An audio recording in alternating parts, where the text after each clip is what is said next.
നാരായണ നാരായണ നാരായണ നാരായണ നാരായണ നാരായണ രാധ ഗോവിന്ദ. പങ്കജാക്ഷൻ കടൽ വർണ്ണൻ വാസുദേവൻ ജഗന്നാഥൻ നാരദാദി മുനി വൃന്ദ വന്ദിതൻ കൃഷ്ണൻ.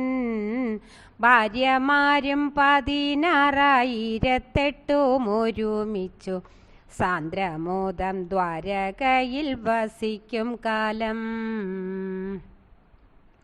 പങ്കജാക്ഷനൊരു ദിനം പങ്കജാക്ഷി രുക്മിണിയെ സരസമായി വിളിച്ചേവ മരുളി ചെയ്തു. സാരസലോചനെ ബാലേ രുക്മിണി നീ വരികേടോ, ചൂതിനായിട്ടിരുന്നാലും വൈകരുതേതും. ചൂതിയിലേതും പരിചയമില്ലെനിക്ക് ജീവനാഥ, എങ്കിലും ഞാൻ ഒരു വട്ടം കളിച്ചിടുന്നേൻ. എങ്കിലോ ഞാൻ പൊരുതിടാം ഒന്നു വേണം ഭഗവാനെ, നന്മയായ പണയങ്ങൾ പറഞ്ഞിടണം. കേശവ നീ തോറ്റുവെങ്കിൽ അന്യനാരി ജനങ്ങളിൽ ആശ പൂണ്ടു വസിക്കയില്ലെന്നുരയ്ക്കണം. കൈടഭാരി അരുൾ ചെയ്തു രുക്മിണി നീ തോറ്റുവെങ്കിൽ ഉപധനം നൃപധനം പറഞ്ഞിടണം.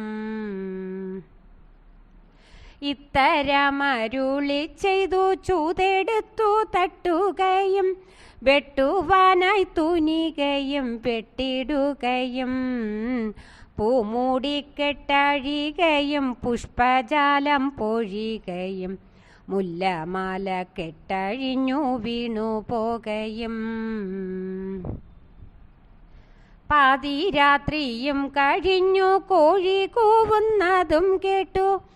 ഇനിയുള്ള കളി ശേഷം നാളെയാവട്ടെ. ഇത്തരമരുളി ചെയ്തു കൈപിടിച്ചു കടാക്ഷിച്ചു ചിത്രമായ മെത്ത തന്മേൽ ശയിച്ചു കൃഷ്ണൻ.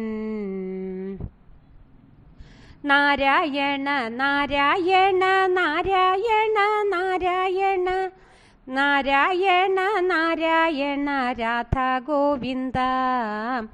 നാരായണ നാരായണ നാരായണ നാരായണ നാരായണ നാരായണ രാധ ഗോവിന്ദ.